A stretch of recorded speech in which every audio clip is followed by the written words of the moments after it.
You're listening to the Bulldog Hour, getting you inside the Wilson football program with weekly game previews, recaps, highlights, and interviews. Now, here are your hosts, Joe Mays and Justin Rapoff.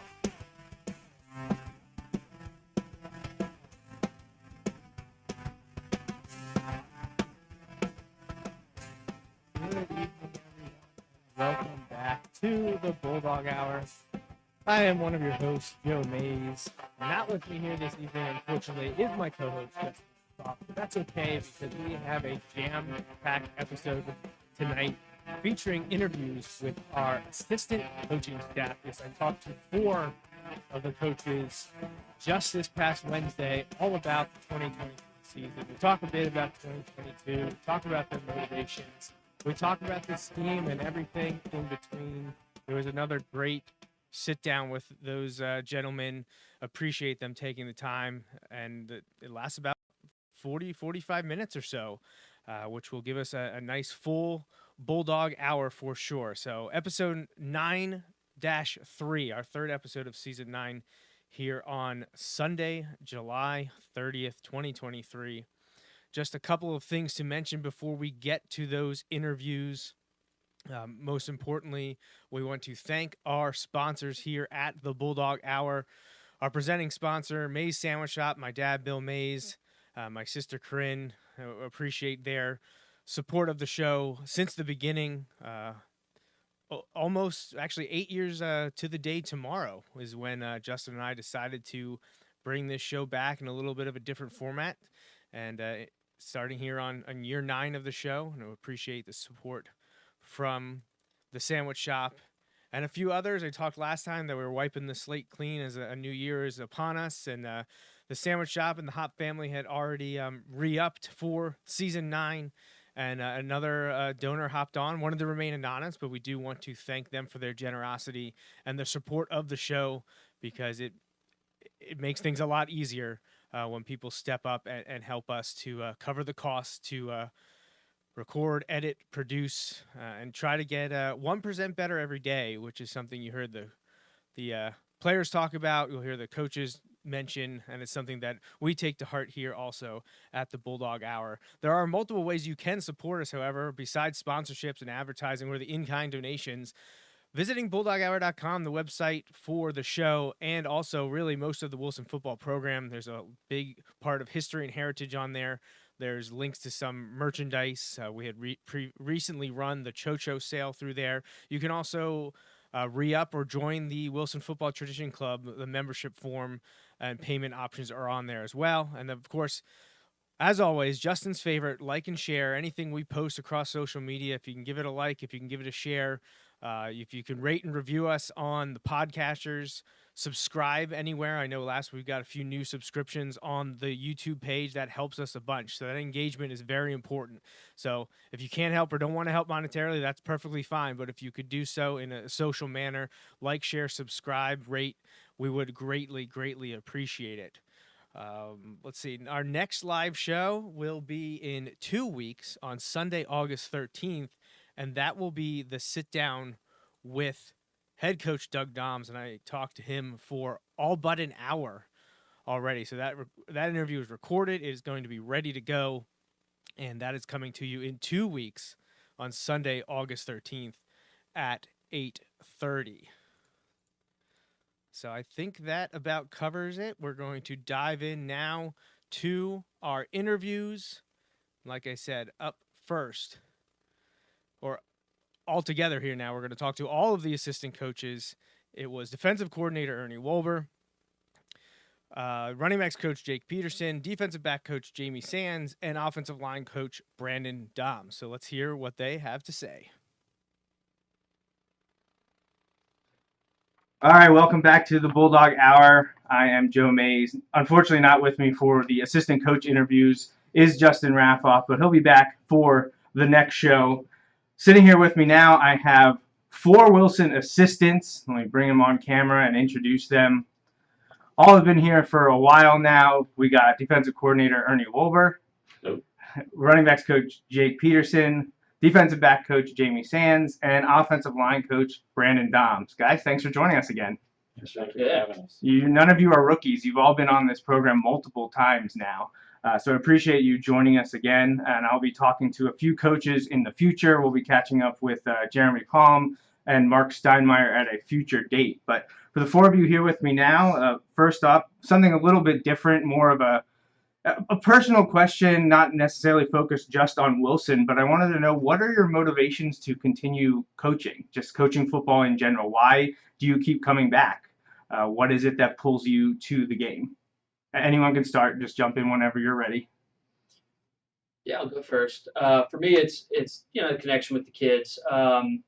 It's a great opportunity to build relationships with students, to be able to see over a course of time. One of the nice things about coaching at the high school is most of the kids we see for 3 years, and to see the growth from some of the kids from their sophomore year to their senior year, and it can be really a rewarding process, and football is ultimately the catalyst that helps them grow in this situation. It's pretty cool to see. I look at it, growing up, football was a big outlet for people want to get away from whatever they have to. Everybody has their own demons, but people get away from things. And actually, if without football in my life, I wouldn't be the dad I am. I wouldn't be the husband I am. The person I am. And as Jake mentioned about the relationships, I'm one of the elder statesmen on the staff now, and it makes me feel young being around young kids like that. Like, it keeps me young, it keeps me motivated, and just the relationships I built and still have with those kids who were 10, 12 years ago. I still talk to those kids via text, or we see each other all the time. So it's really good with the relationships with kids. I keep coming back hoping that there's going to be a NIL deal with Maze Sandwich Shop. Sorry, Yeah. There's a little gray area there. We're working through some paperwork, but we'll get back to you. We'll get back to you. No, I think it's just the love of the game still. Like, football is one of those sports when once you're done, you're done. You can't just go out and pick it up. So with coaching, like, you kind of still stay in touch with the game that way. And that's in addition, like, the kids and all that stuff. Like, I think it's still the love of the game. For myself, I enjoy every year you have a different dynamic group of kids, and I really like seeing how they mesh together. But they all have their own kind of flavor, if you will. So it's always a challenge as a coach because you're always tweaking things to match your personnel.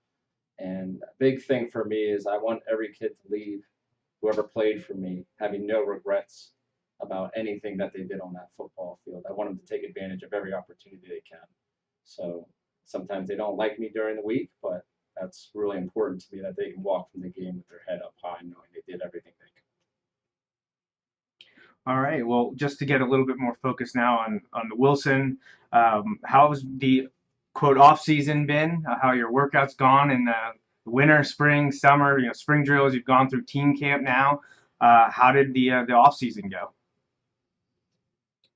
Yeah, go ahead. No, go ahead. You're good. Yeah, it's been great. One of the nice things this year is, we have a really motivated and focused upperclassmen group that has done a great job of keeping everyone on page and everyone ready, moving in the correct direction. So it's been, that part has been pretty neat to see, and it's not just one person. There's just a big collection of kids there that all have that singular focus, and not quite as much motivation needed from us. They handle a lot of that accountability on their own, which is pretty cool. Yeah, you're absolutely right, Jake. It's we can teach the X's and O's. We always say we can't teach heart, and we can't teach pride. We're going to have into how much you're going to work, and the upperclassmen done an outstanding job driving those kids. We don't have to step in and say, "Come on, let's go." They're stepping in and motivating the kids, so it's making our job lead that way, so we can focus more on football. But I'm just impressed, like, watching the young kids, even the older kids who have it, watching the maturity of the younger kids get better and better and better all summer. Like, we just had a good JV session going, and just watching, thinking about where these kids were 2 months ago to where they are now, it's a totally different picture. So I'm very impressed with the work ethic and the focus of our group right now. Yeah, trying to change things lineman wise. We changed up winter workouts a little bit, trying to be more, I don't say skill set specific, but just alternate ways, not just drilling stance and stuff like that, but more core workouts and just keeping them on the ball. And again, the seniors bought in, and then when you see your senior leaders buy in, it just trickles down all the way through. And it's starting to look like it's paying dividends on the field. Like the younger guys just seem to be a step ahead of where they have been in the past. Yeah, summer season's when I do most of my yelling because I'm installing all the secondary stuff with the younger kids, breaking them in. And, discipline's going to be key with this group. If we can keep them going, they're doing some really nice stuff. So we'll stay on, keep working on them. They're coming a long way. I got to talk to your senior student athletes already. And one of the things that we talked about was the change in team camp atmosphere this year because you went somewhere different. What was the main benefit of switching it up and heading up to East Stroudsburg instead of what you had done in the past years? Was that a cognizant choice? Was it scheduling? What was the reasoning for going up to East Stroudsburg? The camp we used to go to, just some of the bigger schools started to leave. Like we used to see Downingtown, Manheim Central. We saw a lot of really good quality programs up there, and no disrespect to the programs that are there, but we have 80 kids, 70 kids on our team that get our varsity and JV equal reps. It was hard sometimes with smaller teams. Smaller schools. So went up to, go up to East Stroudsburg this year. In the first session, we had Phillipsburg, who's this, really good program, and obviously St. Joe's and St. Joe's. So everybody get reps, everybody competition. And it was a nice work for everybody that aspect. It was much tougher competition, and our JVs really benefited. I mean, varsity obviously benefited. Our JVs really came to life. Think a lot more along this camp than they have at other camps. And it's nice. It just in general sometimes to get that change up a little bit, to have a different environment. These kids that are seniors now, we're at other camps, another camp for 2 years, and just to get into a new environment sometimes there's less comfort and things of that nature. So, it can really help, just the team dynamic, and, we're all here together. We all need to adapt together to something new. I don't think it was necessarily a difference in camp, but just kind of like a little bit of attrition on the line. We definitely got a lot more younger guys and got found depth that we needed at that position. And again, putting them against quality opponents that they could get that work against was like, okay, I can trust this person. Like this is a viable option now. So on the line side, that's kind of where I think the best we got. This is one of the benefits of going last. I really don't think there's much for me to say at this point. You guys covered You it got to well. lead the way for next time. Yeah, you covered it well. All right. Well, then let's look back quickly to 2022 before we really go forward to this season. What was your biggest takeaway from last year? As a team, as a group, as a coaching staff, the season overall. When you look back at 2022, what do you think you can use for 2023? Like, what's your takeaway? All right, Jamie, go ahead. Yeah. Lead the way. Well, my secondary is returning one starter, so it's going to be a lot different for me. It's neat though to see Eddie Case develop as a leader in that secondary. I mean, he knows the ins and outs. He can steer the traffic, and he has Woodsy back there. Woodsy's a field general himself. He just hasn't had that shot yet, in the starting lineup. So, I mean, I'm excited to see where Eddie's at. I thought last year was a really good coming out year for him, and I'm excited to see what the unit does this year with adding a couple guys there. I like the pieces we have, but we got to stay healthy and put it on the field. So. I mean, the way the season kind of went, it definitely left a bitter taste in your mouth. And I think a lot of the seniors picked up on that, like losing to Hempfield, like losing the league, and then getting that matchup with Harrisburg first round and being bounced out of the playoffs like that early on. Like that's not what Wilson does. Like normally we make those playoff pushes. So I think that definitely is the motivating factor. I think that's kind of the thing that's hanging and the kids are drawing motivation from. I mean, I think, defensively speaking, we returned, last year we had a pretty solid unit and had people back that's experience. This year is going to be, we're trying to figure out what we have. We're trying to play around a little bit.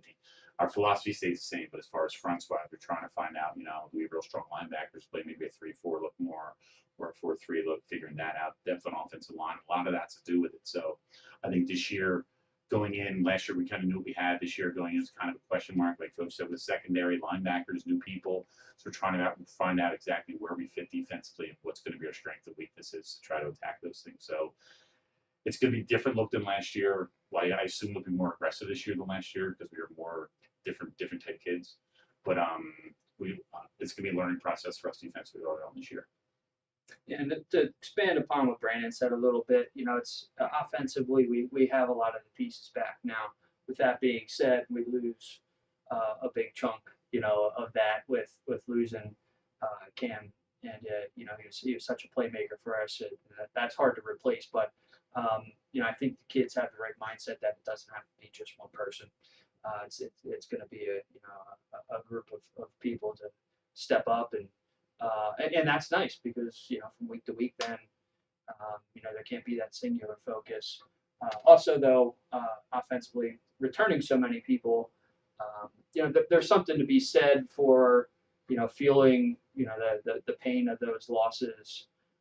Specifically like the Harrisburg loss there at the end of the season, and having so many kids though be involved in that game and be contributors in that game and now having that feeling and using that as motivation the year coming up and knowing what it's going to need to take to take that next step is it's going to be a crucial part of what we have to come here. So I mean, Harrisburg again, that's been our nemesis lately. Even we don't plan not for COVID, but I won't go there. But I mean, I watched the film quickly after we played them, got my opinions, walked away, and didn't really watch the film again until probably March. And just looking back, I got sick again and felt terrible about it. And knowing that we had opportunities, we just didn't make the plays we had to do. If they made every play they had to make, we didn't make, and that hurts because they're better than us. I'm not going to deny that. We were close. We were real close, and it's just coming off of that. I think the kids really have a lot of drive from that. Yeah, perfect segue from you, Coach Wolber. I appreciate that. Sure. You all touched on it a little bit, talking about a little bit of bitter taste after a few of the games that you felt maybe got away when you had them in control. But Justin and I don't like to interview you guys or the players after losses. We also try not to speak on what happened after a loss either. We try to be very diplomatic about it when we have a show after a loss, but we're not. We don't like to lose. Well, no one does. But you added a little bit about Harrisburg there, but thinking back to also the Hempfield game, do you have any reactions from Hempfield or Harrisburg those games? It just what went wrong or what you would change, or just looking back on them, if one thing would have gone differently. Did anything stand out as something to change going into this season? I mean, I think just in general, when we talk about things like that, you can go back and ultimately a lot of it just comes back to fundamentals, right? The pieces that kids are doing since they're in second grade, right? Third grade, whatever that all starts. And so you start to learn how to tackle, you start to learn how to block, those types of things. It still translates, right? And translates past us too when you look at college football and professional football. Those pieces make such a big difference in any football game, that it ultimately you can pick and choose a play here and there, but we all can see that there's times that we can do those little things if we just finish something that we were looking at. Fundamentally we would have been fine. I mean, yeah, looking back, like the Harrisburg, touching that real quick. I mean, I remember all the losses pretty well, as you know. But Harrisburg, they convert on a fourth down when they're in punt formation. One guy makes a mistake. They wasn't even supposed to be a fake. Fourth, the punter just saw and took off, and that's a touchdown he scored on that drop. You take a touchdown off the board, and who knows? Little things like that. Hempfield, 17 play, 82-yard drive to win the game. Where we don't fourth down and like inches a couple times, and they got it. So things like that is, intestinal fortitude, those type of things where we can't. It's hard to get that. And I hope the kids learn something from that. I mean, Roman, we control the game, and then it just went crazy. So it's hard, but hard for us to accept. But the kids got to understand that and understand what we did wrong to improve from that. So that's as long as they learn that, we're going to be better off for it. Yeah, I may take Jamie's answer because I think this is where I hear it from. It's like games come down to like 4 or 5 key plays. Yep. And Hempfield and Harrisburg, we lost them. Against Roman, we were driving. It was like late in the game, and it was really close. We were having a good drive, and we just threw a ball out and went pick 6, and then the wheels came off the train, and that game was the final score was not as close as that game was. So again, it's a few key plays. Then our kids have to realize that we have to win those few key plays if we don't have a successful season. Did he cover it? Well, there was other stuff too, but that's the only thing I think I'm comfortable with sharing. Okay. Yeah, I mean, like, when you get a good football team out there, you're going out there against, they're going to make some plays. The key is we have to make more. I mean, eventually, when you get into playoffs, you get good competition. You're not going to go shut somebody out all the time. You know, you got to be able to take your punches and then respond to those punches. And at the end of the day, you just hope we made more. You're going to play, like you said, you're going to play that type of competition, and they're going to make plays, and it's limiting the effect of those plays, right? They have a big play, their offense has a big play. We go and we tackle it, make them play another down, right? Make them earn those 6 points, or when we have the ball, it's us, making sure we're assignment driven and making sure we're all on the same page, and us earning every yard and making them play pure fundamental football, pure them have to beat us, not us beating ourselves, really. I heard something from a college coach a couple of years ago, and really hits home. The team who wins plays the hardest the longest. And if you play, even out for 3 quarters, and that team plays hard at the 4th quarter, it's going to take over. So that's something I try to tell the kids all the time. You got to play harder, longer. Who plays the hardest, the longest will win. And of course, those 3 losses they played harder than we did, longer. Yeah, it seems that it's important in every sport is you have to understand, the players have to understand that their reactions to the other team's actions are just as important as their own big plays, their own big moments.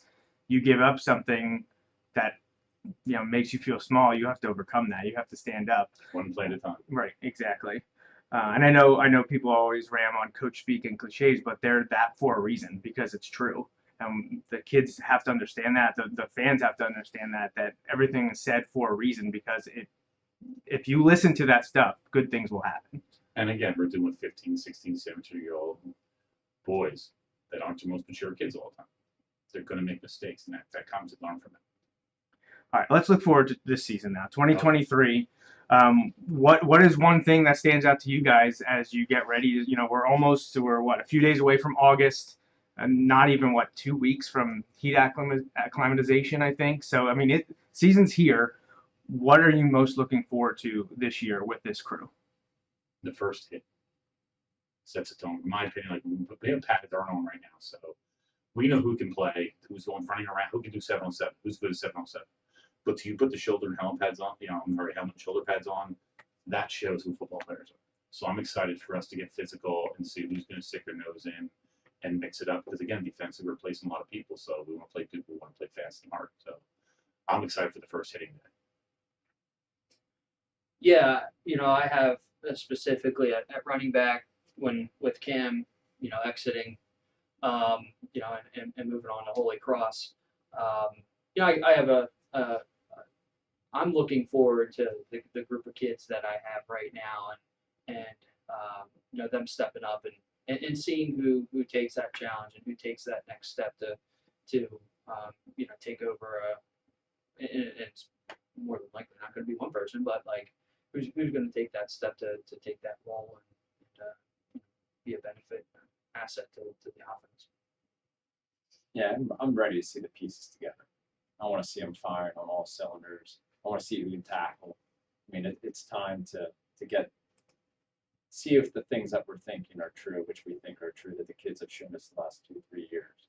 Let's put it together. It's a tough time for the kids and us, because we're all waiting for that next step. Let's put it together now. I'm waiting for the offensive line to help. Coming into this season, the off season, counting tight end, 5 out of 6 returning.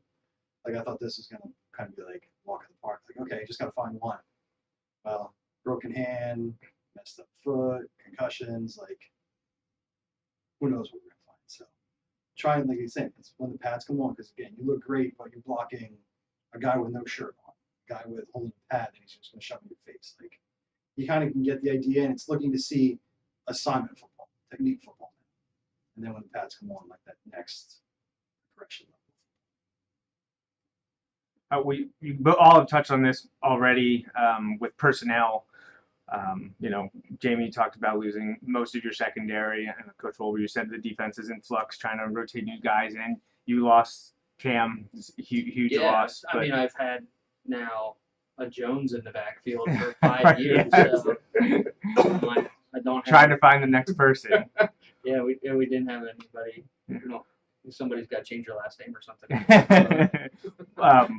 But were there other non-personnel changes to your offensive defense, or do you anticipate making changes? I know we can't get into specifics, obviously, but was there any kind of fundamental playbook scheme changes because of the losses from personnel? You talked about maybe being more aggressive on defense this year. Offensively, I felt different on 7-on-7s this year, to be quite honest. And I said this to the kids, I said this to other people. Just seems like there was something different. So was there anything made, changes made this offseason to offense or defense? I mean, I think the sides are in a little bit different of an area right now because offensively we have so much experience coming back. So, I think it was Adam mentioned, in your last episode about, like from day one, there was a lot of understanding of, a lot of the concepts that we have in place offensively, and it wasn't as much that needed to be installed again. It was, hey, we already got this. Like, let's get rolling. So that experience that we have built offensively and coming back offensively is ultimately, just put us a step ahead of where we were mentally in the past. Defensively speaking, I think it's different. Like there's a lot of seriousness. Like we have two levels of kids. We have the older kids who are mature, understand what it takes to accomplish, and then not to step down from athleticism, but a step down mentally to the next group. Because I mean, the kids who played offensively now are mostly playing defense, so they do have experience playing, and they're mature kids. It's just trying to get that in between. Like I think we're pretty good defensively, not changing too much. I think we're pretty good with who we have, but now we've got to find those pieces. Put them in the right spot. Like Coach said, it's like chess pieces, putting the right guy here, right guy there in the right spots to be successful. So defensively, I don't see us changing a lot schematically, but just finding the pieces to put in and who's going to do what. We lose some people to linebacker, to D-bag, vice versa. Some guys on the ground, just trying to get the pieces put in place. But as far as schematically, defensively, I mean, I don't see us changing a whole lot. Do you agree, Jamie? There's some adaptions, but Yeah, it's but nothing all major. within the book. It's within what Yeah. we're going to see. It's like that we're changing our concepts of what we're doing. It's just we're doing what we do, but offensively it's changed a little bit. Defensively it's changed. When I started coaching, you played, Joey, shutouts and no yards rushing. Mm-hmm. Now just stop them more than half the time. They have all 8 possessions. We hold them to 3 touchdowns. That's a win for defense now because it's a different game now. So we have to adapt what we have now, what it used to be. Yeah, I don't know if you heard Justin and I say this, but when it comes to defensively, like what's the break point for a game? So if the defense holds the opponent under 20 points, we expect to win. That's kind of where, but like 25 years ago it was shutout because more teams are running the ball, you're grinding the clock, there's not many scoring opportunities, Yes. there's not many big plays. But now you hold them to basically 3 touchdowns or fewer, everyone thinks you should win. They only scored 14. Why didn't we win that game? That's where it's at because it's an offensively driven. Absolutely. All levels of football are offense driven now. It's offense driven and turnovers. Those are what can try to control the game. I mean, the biggest thing about your question, going back to the kids that I like this year with this group, this is the first group I've had at Wilson, and in a lot of my years coaching, where they can give you feedback, these older guys. And the feedback that they're giving you is accurate and truthful. It isn't what you want to hear as a coach, Right. but their feedback is authentic and it's accurate. And that speaks to the maturity of our upperclassmen. I like hearing what they have to say because they're spot on with their observations. That's really cool about this group that's coming up. So I think that will translate well to making good decisions on the football field Friday night. Just thinking like offensive line, kind of like, and again, it's not really a change, but it's more kind of just making them more flexible and with the positions, like having somebody that can play all 5 positions on the offensive line, if need be, finding those backups, and the backups having to know multiple positions, like you're not just a guard, you're a guard in the center, you're a guard in the tackle. So when one piece goes down, you got multiple options to kind of go back in. I think that's kind of, again, coming back with the knowledge and experience, we can get creative with those type of things. really like what Jamie said there because you speak it defensively, but we have the same thing now offensively because we've had kids that have been on the field on a Friday night, and we'll practice things and we'll tinker with some things here and there and try some different approaches to some of our core plays and things of that nature.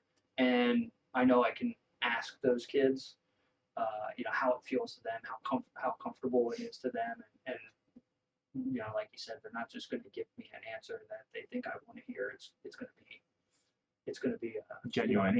a genuine answer that of their comfort level with certain things. It's pretty neat. We've danced around this question a little bit already, but who are your returning starters and your key contributors you expect on defense or positionally? Who are the guys that are back and ready to roll? Defensively up front, Logan Kerswick played some last year. Derek Reiniger played some last year. Dendel will probably get more time on defense this year. Glover's probably get some time on defense this year. Gaskin will get some time on defense then. There's a lot of guys flipping in and out. Senior-wise coming in, I expect Jackson Wagner a real nice year for us. I expect Austin Valley-Kettridge, who didn't play defense last year, was starting to grow up. He's going to play well defensively. Up front, there's some other kids vying, trying to get spots in. And again, I don't want to forget any names, so I'm trying not to say too many names. So I end up forgetting somebody. But no, it's a lot of guys working hard up front. We'll play 3 or 4 man front.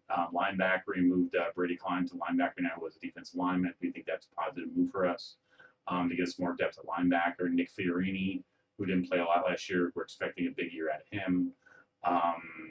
Ron McMillan, again, 3-year starter there. He should be fine. But we have guys at the linebacker, and I'll let Jamie talk about second year. We have guys at linebacker and defensive line that have matured and grown up and learned what to do, and hopefully learn from the other kids to get better and better and better. We do got some young kids with talent. Hopefully they grow up enough that to contribute, so we can have a nice rotation defensively to keep everybody fresh. Yeah, I mean, might as well talk about the secondary to follow you up. Yeah, let's finish defense. I mean, I have three or four really solid corners right now. I'm hoping to see Carell, in 10th grade, come into his own during the season. I'd like to see that.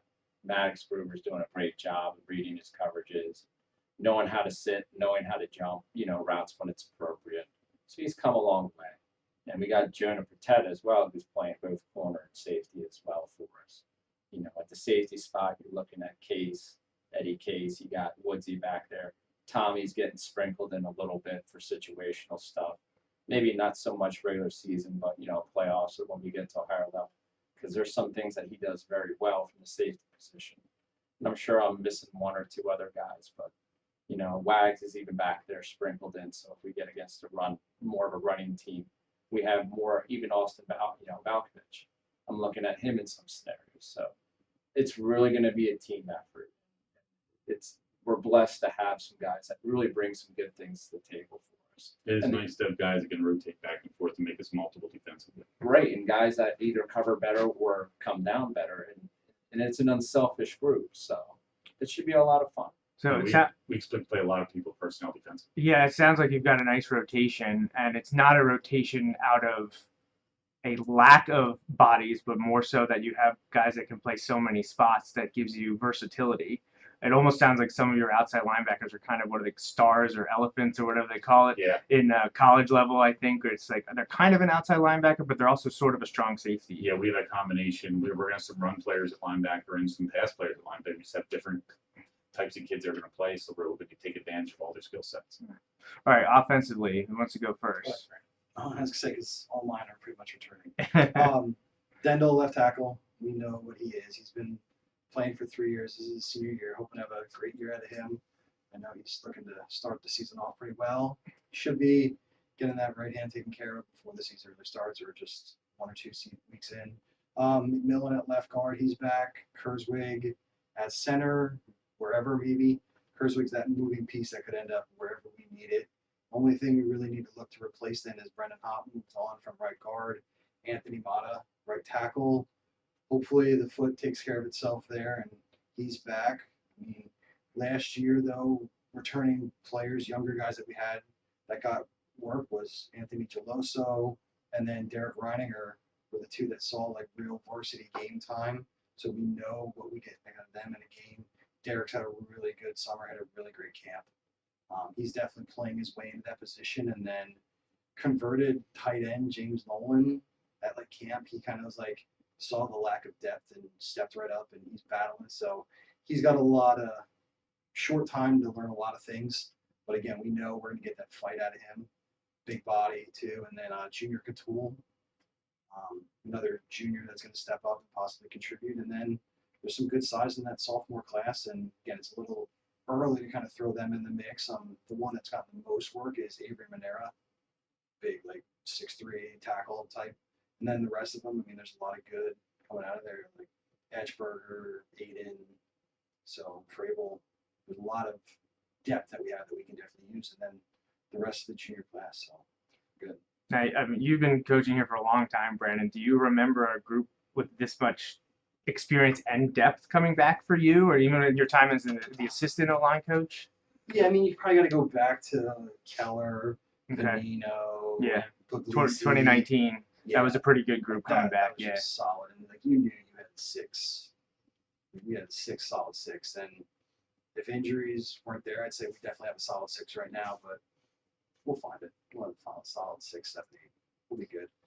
Is not to get into specifics, but is everyone on track to possibly play the opener, or is that up in the air still? I'm not a doctor. No, you're not the doctor. I think a lot of them are going to be very close, Okay. and we're just waiting. Some of the we might get bad news, and it's a season, or it's halfway through the season. I'm kind of hoping it's more of the 6 to 8 week kind of thing. So again, time wise, it puts them right back for Roman, maybe a week or two into that. All right. Yeah. Football gods can't ever make anything easy. So, all right. Jake, why don't you finish us up with your group? So I'll talk a little bit about skill Yeah, position give us in the general. skills. I mean, obviously we have Tommy coming back, Tommy Hunsaker, quarterback, and Adam Woods will serve as his backup as well as Christo Hunsaker. So we have a nice veteran group at the quarterback position. At running back we have Nick Fiorini and Amir Wellmaker. We have Carell Akings. Those three right now are kids who've touched the ball on a Friday night before and have some experience, but right now are kind of leading that room with a lot of young kids. We were just out at as Coach Wolber mentioned, we had a kind of JV focused practice, and there's like 20 running backs. Right. There's a lot. There's a lot.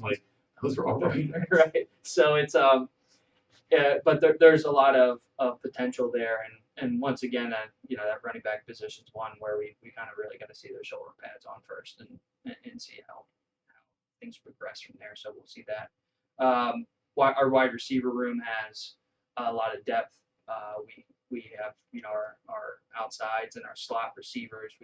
We're a good 3-4 deep with Eddie Case having multiple years of experience. Austin Bakavich, starting for us outside last year. Jonah Bertet, we'll certainly see some time outside for us. 6'2". Yeah. And then we have guys that might be more of your inside focused guys, but can move outside, like a Jackson Wagner and an Adam Woods. They're both really smart football players that can do some good things for us inside, but also can spell those guys on the outside, as well as Maddox Gruber mixing his way in there a little bit. Tight end wise, Brady's been obviously our experienced guy, but Cameron Zollinger has really stepped up. He's a kid with a really positive approach to the game and certainly an effort player. I forgot to mention defensive end too. Yeah. So Yeah, and then we have some potential there too with some younger players like Michael Glover. So yeah, it's nice within that receiver room to have a lot of experience, but also a lot of depth and athleticism. So it's a pretty solid looking collection of kids. Yeah, it seems like top to bottom, there's a lot there.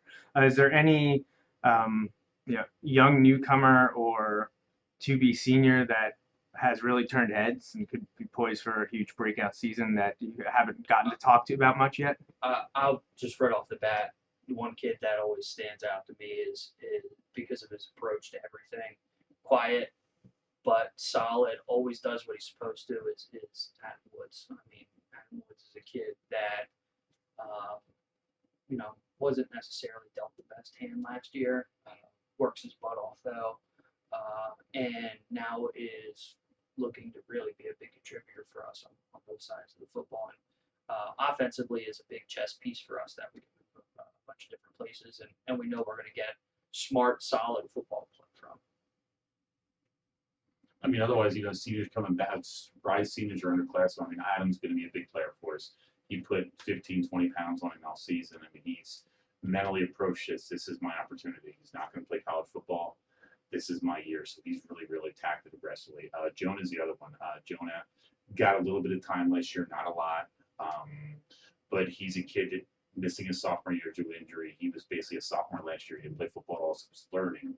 So now he's ready to take over. Just watching his physical and mental approach and his maturity levels is sky high from where it was a year ago. And I'm the other one is Anthony Mata, who nobody says a lot about. He's an returning offensive starter. Hopefully he gets healthy, but he's a guy defensively that could have a really, really good year for us because he's a kid that's going to come off. And again, mentally, physically, just dynamite. Does the right things. You know you can count on him every single play. That's not going to be a problem. I mentioned Ryan McMillan previously, but Ryan, I think, is ready to have finally the year at linebacker that he expected to have. Coach Dahms, who doesn't give credit a whole lot, and God bless him and love him to death. But he has a man when he comes even and says, hey, somebody really impressed him. That's a very good sign. And actually, he mentioned that to me after camp. He said, Ryan really got better this year. So we're looking for some big things out of those guys. Excellent. And I'm sure I missed somebody. I'm sorry. Anyone that you wanted to mention, you guys? I know we talked about a lot of players already, but I mean, rising seniors. I mean, the only one that kind of jumps out on the offensive line, because most of them have already been started last year as juniors, is kind of James Nolan kind of jumping in, like seeing that. I mean, the tight end depth we have is very good, and I think he would have been down like 4 on the depth chart. He saw interiorly, and again, he put on a lot of good size and good weight. So again, he's walking around. He looks more like a offensive lineman than a tight end a little bit. So that's from bowling coach. He got big bowler. He's a good bowler. He is very good bowler. Very good bowler. That's no joke. I know he is. Yeah. No, so I mean, he's got the right mindset, and I think that helps then too. Because again, at Wilson, it's like a lot of times, like kids, they need to understand here at Wilson, like you got to wait till your senior year. A lot of times, like there's very few seniors, or very few kids that play as sophomores, freshmen, even juniors. It's sometimes hard to crack in. So again, he put his time in. He's kind of bought it, so now he's putting himself in a good position his senior year. Good. I had a few questions left, but we're running late, so I'm just going to narrow it down here. Okay, what game are you looking most forward to? I know 1 week at a time, I understand. But is there one that you're just like, I'm really excited for that one? I can't wait till that one comes around. It's the same schedule as last year, exactly. And just flip home and away, yeah. Yeah, obviously the Roman game, go down there, new atmosphere, kids never get down there played. Get to go down there twice, really, Exactly. the Philly area. And then go in 5 weeks, still 2 weeks later down and play MLK. So that was going to be exciting. But as you're right, we try to go week to week. I mean, obviously you want to avenge losses, but obviously you're in fields, they're down the road, we're looking down that way, and hopefully in the playoffs. But no, I mean, I just want to get the Roman and let's go. Let's play. I want to see what we got. I mean, what this year's version is about. I'm excited because teams here that I've been coach have been lineman led. Have usually been pretty successful, and I consider this a lineman led team. So hopefully we follow course and continue the tradition of being successful that way. Yeah, I mean, Ernie's hit the nail on the head there. We don't have the ability to look too far ahead. We honestly, I'm ready just to go and catch Coatesville. Yeah. I mean, honestly, preparing our kids for that, and then obviously Roman Catholic is that first piece, and that was one of our losses last year. But we just want to take it week by week and go from there and see how our team progresses. I mean, 2 years ago, if you told me we were going to come out 2-3. And then end up with the season that we want. But it was because our kids bought into that week by week focus and let's take the next one along the way, and they really put together a nice string of an end of a season there. They all get special attention. Let's put it that way. That's coach. A nice motivating factor to kick it off with Roman down there, though, like you said, a little different atmosphere than they're used to playing here in Lancaster, Lebanon, Berks area. So if I answer this honestly and say anything other than Roman Catholic, can you like bleep it out then? I'll So tell you I will, really, but I won't actually do that. So when I say I'm really looking forward to playing. Yes, exactly. No. Yeah, I know exactly what you're talking about. Okay. All right, so the last one here then before we finish. This came up actually in, I think, the first session with the student athletes, with the seniors. Mentioned a sports psychologist coming in and talking. I was interested to learn more about that. I tried to pry them a little bit, but I didn't want to dive in too deep. But should I ask any of you about it, or should I wait to talk to the big man next about it? I think in general, it's just one of those things that there's so many different aspects to succeeding on any sports field, and obviously we're focused in football here, and that is a big piece of it. And once again, Ernie mentioned earlier, we're dealing with 14 to 18-year-old kids here. Don't have that tool set. They need to learn it. Their boxes are fully there. Right. They need to learn it, and it's not something that you just acquire out of nowhere. So, Coach Palm and Coach Dahms recognized an opportunity with somebody that we have within our school community here to come in to be able to help us out and help the kids, add to their tool set to be able to, prepare themselves as best as they can, on a day-to-day basis, really, not just a Friday night basis. And it was like we were at camp, the one we had a bad session, and kids were tired. And Coach brought Dom's board up afterwards. Did you consider any of the things that she gave us to help us work through these things? Like, what did she tell you to focus on in these situations? As coaches, we don't get involved in a mental approach all the time, where their minds are at. We're trying to work X and O's and execution. And somebody like that coming in who understands the mind a little better than we do can kind of get those kids. And you saw some of the kids that take notes and they write things down and they reflect on that stuff, and hopefully helps them prepare better and to be healthier, more productive kids, not only athletically but also academically. And this is with Mrs. Camoff. Camoff? Okay, yeah. Yeah, she'll probably be getting an email from me to follow up with her about what she does, because I saw that she does it in addition. I mean, it's the kids are there at a half hour early, and they're with notebooks, and it's usually they're respectful to her and they listen. And some of the kids say, like Zulu, you mentioned earlier, he's really talked to me about it a few times. He's using a lot of the tools she's using. It was pretty neat here, and once again, your last episode, and unprompted, the players bringing it up and the value that they see, because again, it can be such a big benefit for them. It seems to have been well received. It seems like the kids seem to enjoy it. Like when they brought it up unprompted, that's what caught me, and that's why I wanted to get kind of a little bit more info about it, because I thought it was very interesting. Yeah, the minimum, I think, some Wednesday mornings is a day. It's going very well as far as I can see. Like, kids seem to enjoy it. It's another approach. And nowadays, so many kids have so much on their plate, and it's hard bringing a kid. I'm glad I'm not a 17-year-old right now. It's hard, and if we can do anything to help them, whether family life, whatever it is, we'll try to be there for them. Well, excellent. Guys, appreciate you joining me again. You're always welcome on the Bulldog Hour, and I'm sure we'll try to talk to you all here in August and into September once the games get going, and hopefully get to talk a lot after many, many wins on Friday nights this year. So thanks for joining us. Thank you. Thank you. May's Sandwich Shop and the official coaching drink of Wilson football. All right. The Arnold Palmer. Gotta love it. Gotta love it. All right. Thanks, guys. Thank you. All right. So there you have it. Interviews with 4 assistant coaches. Appreciate those guys joining me for about 45 minutes of discussion. Always great to have those on. I know I missed a few guys. Definitely want to catch up with them. Planning on interviewing offensive coordinator Jeremy Palm in the coming weeks, and then hopefully I'll get to talk to Godfrey, Steinmeier, maybe Seattle, Little Wolber. I love to talk to everyone, and haven't gotten to interview a few of those at all or ever. And it's been a few years since I talked to them, so definitely want to get as much of a perspective as I can. But appreciate for them taking the time this week. So that is it for the show. Again, thanks to those coaches for joining me.